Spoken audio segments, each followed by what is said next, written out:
যুগে যুগে এই খামেনির মতো আরও বিপ্লবী জন্ম নেবে, বীরের জন্ম নেবে, আমরা সেই কামনা করছি। নেত্রী বেগম খালেদা জিয়া তার আত্মার মাগফিরাত কামনা করছি।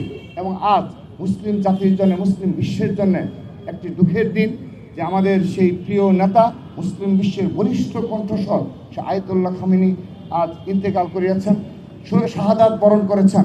ইন্না লিল্লাহি ওয়া ইন্না ইলাইহি রাজিউন।